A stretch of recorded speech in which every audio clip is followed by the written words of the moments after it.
Making Pensions Board.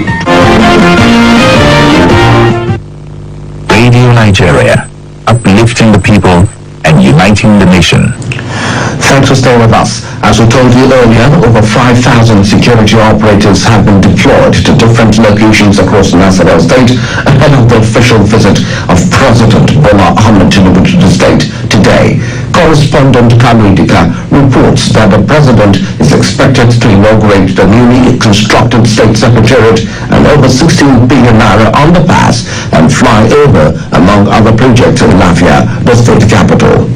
Nasarawa State is among states in the north-central geopolitical zone grappling with security challenges. The state governor Abdullahi Sule has, however, demonstrated commitment towards curtailing the ugly menace through constant consultations and expanded security meetings with relevant stakeholders. Radio Nigeria observed in strategic locations across Lafia metropolis security operatives from the Nigerian Police Force and Nigerian Security and Civil Defense Corps. The state capital is already wearing a new look with the newly constructed state secretariat, mounting of solar street lights on the Lafia Jos Road and underpass and flyover set for inauguration by the president. The state public relations officer of the Nigerian Security and Civil Defense Corps, Deputy Superintendent of Corps DSP Jerry Victor, pointed that the state commandant Muhammad Kabiru Ingawa had ordered the deployment of 2,857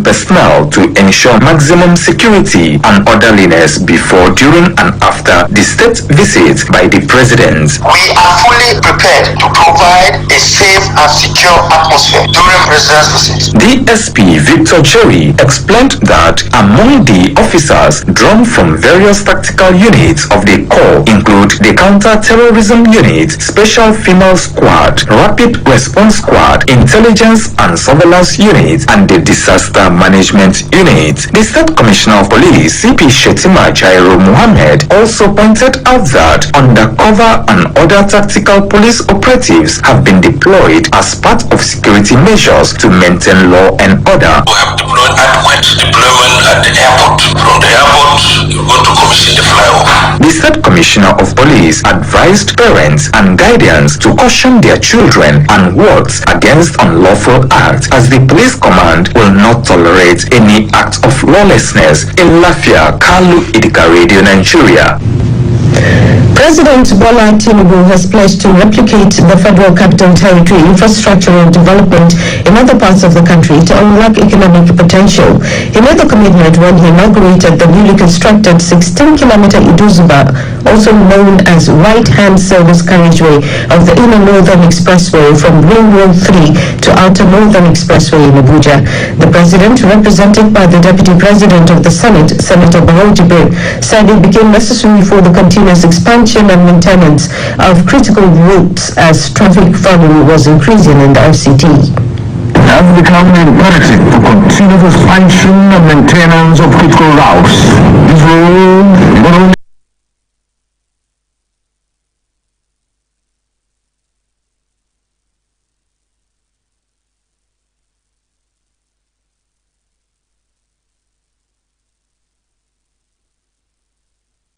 congestion junctions, but also facilitate safer, faster movement within Abuja's transportation corridors. It will open more opportunities for businesses, housing, and investment. The Minister of the FCT, Mr. Yesomuke, said infrastructure around the Iduri district was a catalyst for industrial growth and job creation for residents. Road infrastructure is the driver of any economic growth. Investors will come when there are roads. If there are no roads, no investor will come because they are doing not to come and build roads for you. You have to provide basic infrastructure. And that's why we continue to press separately. Our correspondent reports that the Iduzuba Road was awarded in 2014 at the cost of 7 billion naira, but due to inflation, variation for its completion was at 31 billion naira by the Wike administration. The House of Representatives has expressed displeasure over non-compliance to the Freedom of Information Act by ministries, departments and agencies of government.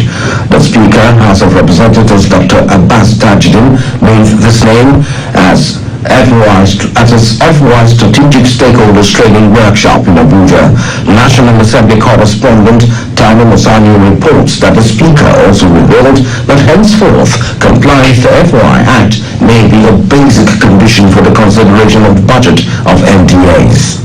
13 years after the enactment of the Freedom of Information Act, its implementation by governance institutions remains slow, thereby hindering accountability and transparency in Nigeria. To address this, a workshop was organized by House Committee on Freedom of Information (FOI) to provide solutions to challenges hindering full implementation of FOI Act. The Speaker, House of Representatives, Dr. Abbas Tajuddin, represented by Chairman, House Committee on Agricultural Institutions and Allied Centers, Akinlede Abiodun, emphasized the need for digital mainstreaming of FOI in ministries, departments, and agencies due to low compliance. We must move beyond paper-based information alone and get into integrated digital ecosystem. FMPs should maintain an interactive FOI dashboard publicly accessible and regularly updated by displaying the number of requests received, the time taken to respond, and the nature of declarations made.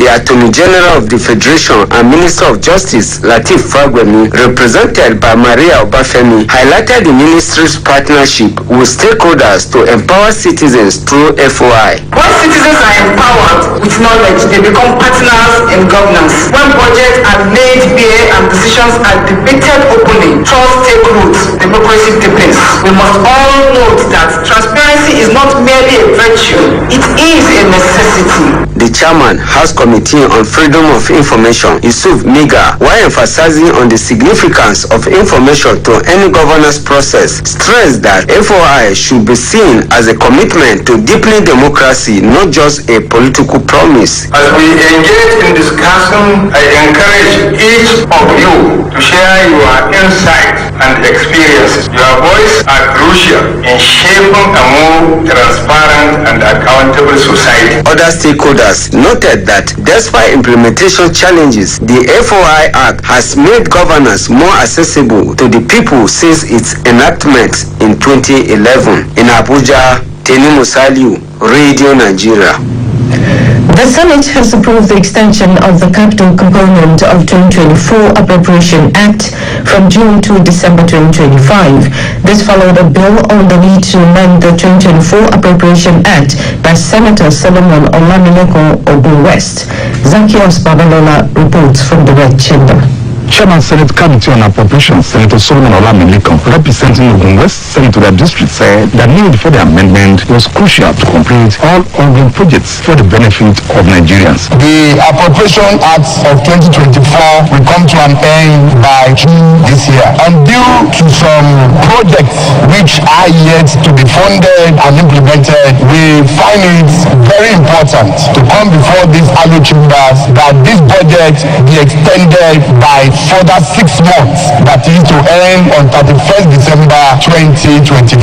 Other senators at the plenary were not left out in supporting the amendment bill. My name is Mohammed Tahir Monguno. I represent Borno North Senatorial District. In consonance with the Renewed Hope agenda to ensure that no project is abandoned in the course of implementation of the budget, there is a need to extend the capital component of this budget so that no project will be left abandoned and dividends of democracy will be brought to the doorsteps of the people. Senator Abdullah, the National Assembly is not being taken into confidence by the executive arm of the government on this very serious matter. This budget should have been implemented and everything done by December 31st, 2024. We extended it by another 6 months to the end of June this year. What is going on? That activities of the government are being stalled. Contractors who have even succeeded in completing their projects have not been paid. The system that they have adopted in getting payment done centrally from the Office of the Accountant General of the Federation has woefully failed. My name is Senator Abdul Lingi. I represent Bauchi Central. I speak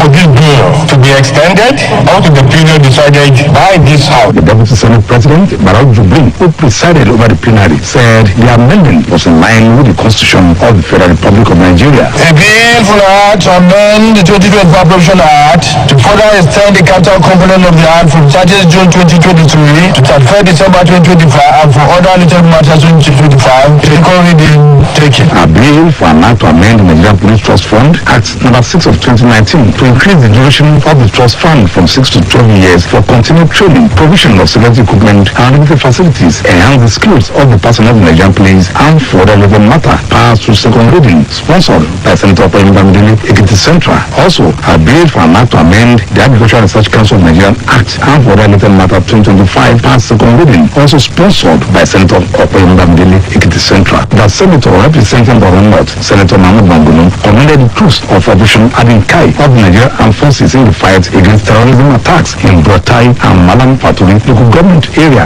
of Borno State. From the National Assembly Complex, Zacchaeus Babalola, Radio Nigeria. The Vice President, Senator Kashim Shettima, has described the partnership between Nigeria and Brazil as a shared dream between two major democracies committed to practical outcomes and mutual prosperity. Speaking during the opening session of the second Nigeria-Brazil Strategic Dialogue Mechanism at the Presidential Villa Abuja, Vice President Shettima said the long-standing relationship between both countries was not defined by geography but by common ambition. The Vice President also applauded the over $1 billion Green Imperative Agricultural Initiative. According to Vice President Shettima, it is a milestone in Nigeria's renewed strategic alliance with Brazil, grounded in mutual respect and practical cooperation. In this context, as the Green Imperative project jointly developed by Nigeria and Brazil assumes historic importance. With over $1 billion in financing, this project will deliver mechanized farming equipment, training and service centers across the country. It will create jobs, raise productivity and help secure Nigeria's ambition to feed itself and others. The Green Imperative is a flagship of this partnership and one we are determined to deliver. Also speaking, the Brazilian Vice President Geraldo Alckmin said the strengthening of the Brazil-Nigeria partnership was anchored in shared values and a concrete, result-oriented agenda, expressing satisfaction over the important outcomes achieved on several fronts of cooperation. This meeting is a great example of our peoples, Brazilians and Nigerians, creating a joint culture of cooperation and friendship, bringing these two banks of the river called Atlantic even closer together towards, who knows, a new reality which can awaken the potential of these two great nations. Earlier in his remarks, the Minister of Foreign Affairs, Ambassador Yusuf Tugga, said both countries shared cordial relations. They are dating back to the 1960s, when Nigeria established diplomatic relations with Brazil. 7 memoranda of understanding on the use spanning critical sectors, including agriculture, defense, energy, culture and counter narcotics, were signed on the first day of the meeting, with others lined up for the coming days. The 3-day summit will culminate in the signing of over 30 memoranda of understanding across critical sectors, including defense cooperation, agricultural technology transfer, energy collaboration, and cultural exchange programs. In a bid to celebrate and uplift Nigerian teachers, Nigerian Breweries PLC has officially flagged off the 11th edition of the Moniya Teacher of the Year competition for 2025. Managing Director and Chief Executive Officer of Nigerian Breweries PLC, Mr. Hans Azadi, made this known at a press briefing in Lagos. Correspondent Ebere Bike was there.